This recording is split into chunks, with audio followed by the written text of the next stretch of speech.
Assalamualaikum teman-teman, seperti biasa sebelum mulai Mimin mendoakan semoga teman-teman semua selalu dalam keadaan sehat walafiat. Oke, kali ini kita akan melanjutkan Martial Master versi novel bagian 762. Bagi yang baru bergabung, selamat bergabung. Dan bagi yang belum subscribe, subscribe dulu lah agar Mimin tambah semangat lagi nih bikin videonya. Oke, kalau sudah kita langsung masuk ke isi ceritanya.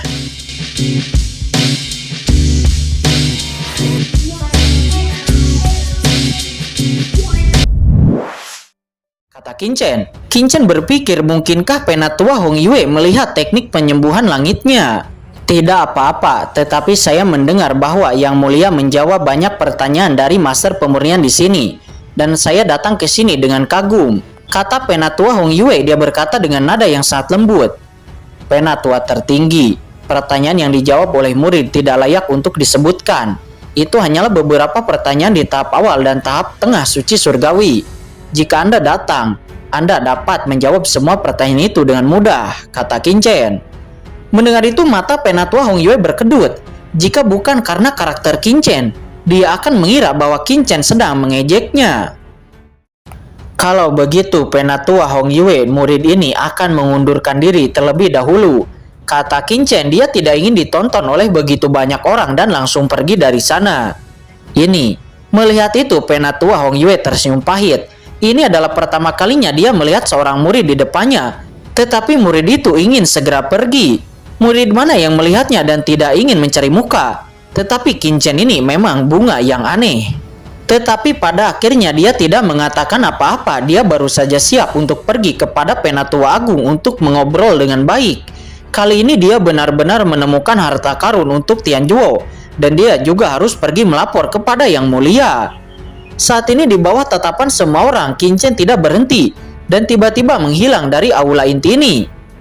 Penatua Hong Yue juga pergi setelah Qin Chen pergi. Begitu dia pergi, seluruh aula tiba-tiba menjadi gempar. Qin Chen ini, dia benar-benar tidak menjawab pertanyaanku. Sudah selesai? Apakah sudah selesai? Banyak murid nampak menghela napas dalam. Mereka tidak mengira Qin Chen akan pergi secepat itu dan tidak ada waktu untuk menjawab pertanyaan mereka. Saat ini sosok Qin Chen bolak-balik melalui Tianjuo dan segera datang ke kuil harta karun lagi. Ketika lelaki tua penjaga kuil harta karun itu melihat Qin Chen datang lagi, dia tiba-tiba menunjukkan ekspresi yang terkejut. Tidak butuh waktu lama bagi Qin Chen untuk pergi dan dia telah kembali. Senior, murid akan bertukar beberapa hal, kata Qin Chen dengan hormat. Jika Anda ingin menukar sesuatu, masuk saja.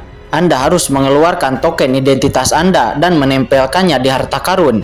Jika ada cukup poin kontribusi di dalamnya, itu akan dihapus dan harta itu akan dapat diambil oleh Anda, kata lelaki tua itu. Murid mengerti, kata Qin Chen yang mengangguk. Dia kemudian sekali lagi memasuki aula suci harta karun. Dan Qin Chen langsung datang ke harta karun. Kemudian menyerahkan token putra suci ke langit berbintang Canyi. Tiba-tiba 50.000 poin kontribusi dikurangi. Dan harta karun langit berbintang Canyi langsung jatuh ke tangan Qin Chen. Selanjutnya Qin Chen menukar beberapa harta lagi. Dan akhirnya Qin Chen sampai kepada separuh waktu. Dan kemudian Qin Chen menghabiskan 880.000 poin kontribusi untuk menukarnya dengan separuh waktu. Dan segera separuh waktu itu langsung jatuh ke tangan Qin Chen. Sukses. Merasakan napas waktu yang asli melonjak di benaknya, Qin Chen menyimpan separuh waktu terlebih dahulu. Dan kuil harta karun ini bukanlah tempat yang baik untuk menyerap separuh waktu. Biayanya Qin Chen lebih dari 1 juta poin kontribusi untuk menebus barang-barang ini. Tetapi memang demikian, karena poin kontribusi yang tersisa juga dikreditkan dan Qin Chen masih memiliki lebih dari 2 juta poin kontribusi di token identitasnya, hampir tidak terlalu banyak.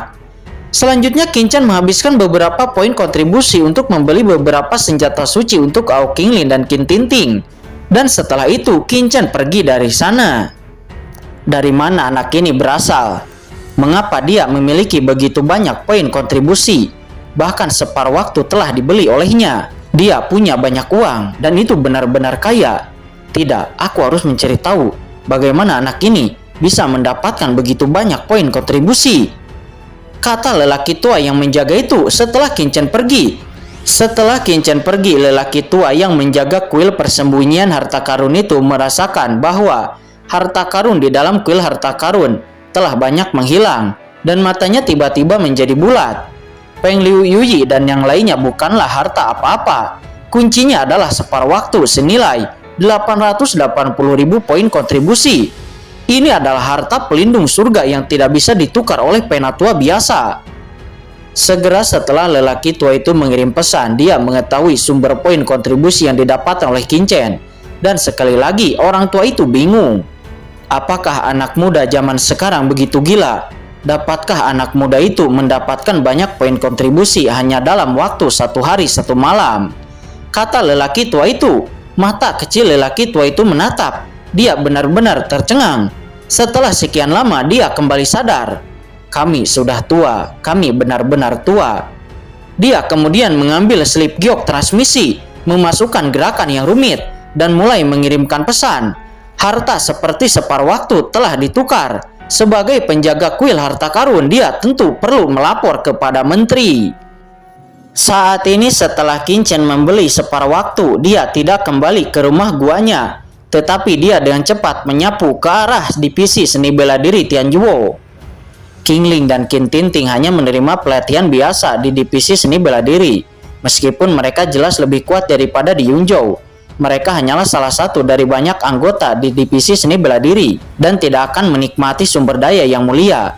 Dengan status saya saat ini dan juga poin kontribusi saya, lebih baik Qin Ling dan Qin Tinting mengikuti saya. Kata Qin Chen. Dia terbang dalam kehampaan. Dia terus terbang karena jarak dari divisi pemurnian ke divisi seni bela diri itu sangatlah jauh, dan kekosongan juga penuh dengan berbagai batasan. Ini untuk mencegah orang luar membobol Tianjuo. Di surga itu tidak aman, bahkan kekuatan besar seperti Tianjuo perlu meletakkan banyak batasan untuk menghentikan invasi kekuatan luar. Tentu saja Qin Chen memiliki token putra suci dan dapat dengan bebas berpindah-pindah dalam Tianjuo. Lagi pula identitas putra suci sudah menjadi milik tingkat menengah dan tinggi dalam Tianjuo. Itu lebih tinggi dari murid biasa, diaken dan pelayan. Tetapi sedikit lebih rendah dari para penatua. Masa depan jauh lebih cerah daripada manajemen. Boom, Qin Chen bolak-balik dalam kehampaan. Dan setelah sekitar setengah batang lupa, dia akhirnya datang ke sebuah dunia yang luas. Bangunan muncul di garis pandang Qin Chen, luas dan perkasa. Berdiri di ruang dan pegunungan yang tak berujung, tak tertandingi, yang megah. Qin Chen, apakah ini divisi seni bela diri Tianjuo? Kata Chen Sisi, suaranya tiba-tiba terdengar dari dalam cakram giok Qian Kun. Ya, seharusnya begitu. Sisi, kenapa kamu tidak terus memperbaiki rantai? Saya menukar jubah bulu Phoenix untuk Anda sebelumnya. Anda bisa memakainya. Itu bisa menggandakan pertahanan Anda, kata Qin Chen. Dia berkata sambil tersenyum. Bukankah aku mendengar bahwa kamu telah membawa beberapa wanita di rumah Guang Han? Mereka semua telah bergabung dengan divisi seni bela diri Tianjuo. Jadi saya ingin melihat wanita seperti apa yang sangat Anda perhatikan, kata Chen Sisi sambil tersenyum.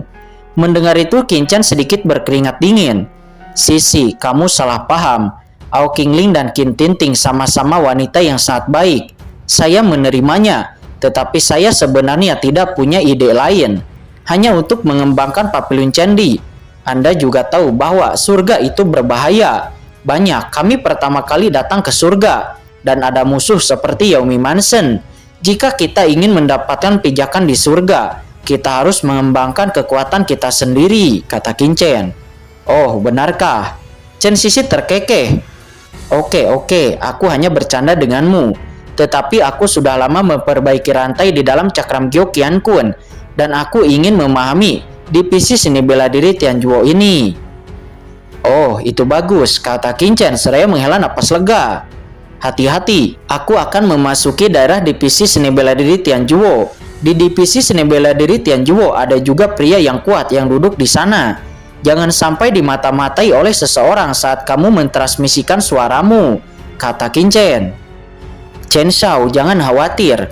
Aku memiliki teknik rahasia pendahulu rubah peri berekor 9. Kecuali itu adalah master di ranah guru suci.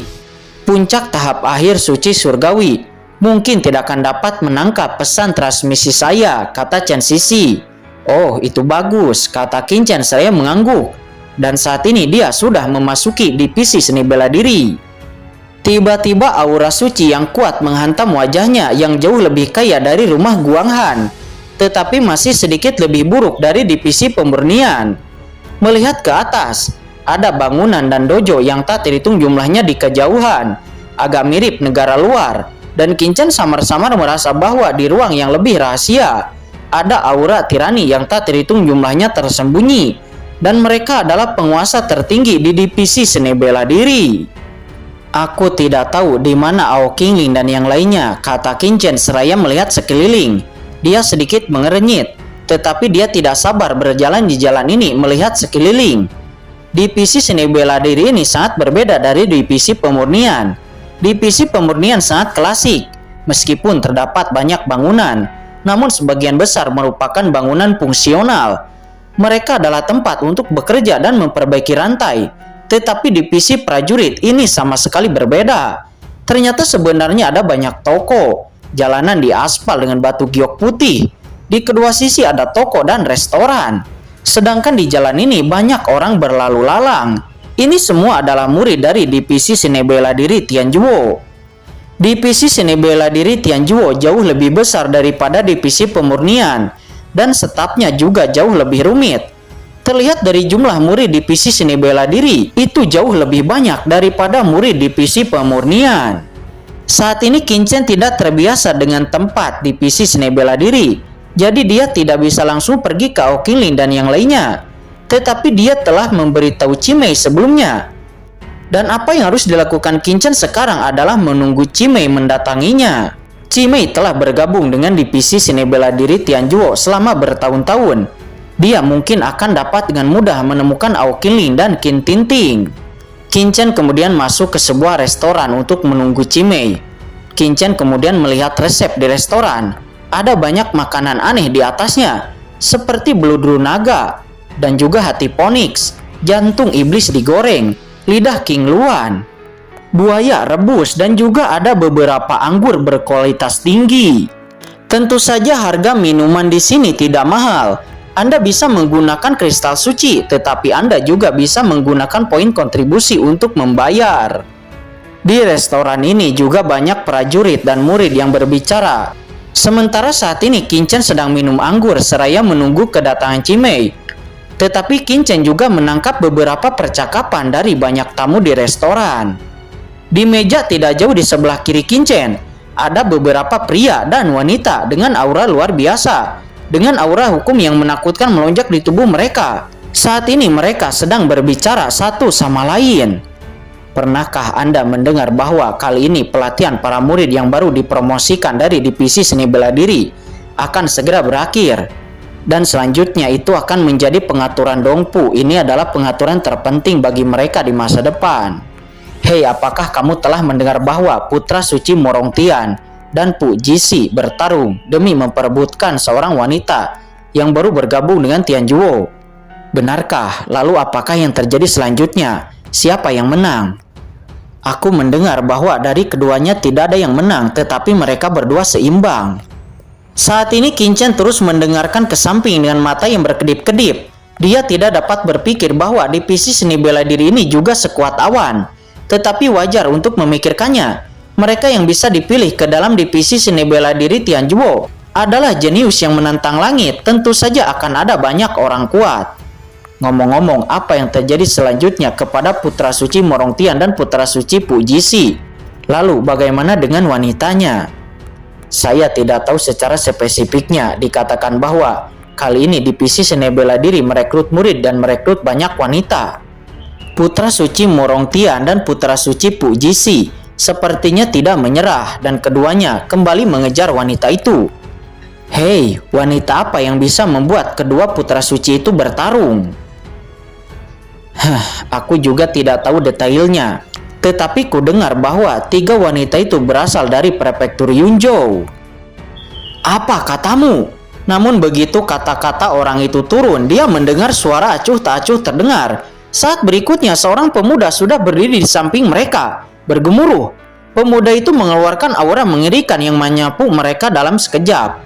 Dan pemuda itu adalah Qin-Chen. Sebelumnya Qin-Chen mendengar sesuatu yang menarik. Tetapi semakin dia mendengarkan, semakin banyak yang salah. Sampai setelah mendengar kata Yunzhou, ekspresi Qin-Chen tiba-tiba berubah. Wanita yang dibicarakan orang-orang ini kemungkinan besar adalah Ao Qingling dan Qin Tinting. Adapun yang ketiganya, jika Qin-Chen tidak salah, itu pasti adalah Li Wanshui. Kemarahan tak terlihat tiba-tiba melonjak keluar dari tubuh Qin-Chen. Putra suci macam apa dari divisi seni bela diri berani menargetkan orang-orangnya? 3 wanita yang kamu sebutkan pasti dari Yunzhou. Siapa nama mereka? Kata Qin-Chen. Dia menatap meja orang-orang ini dan berkata dengan dingin.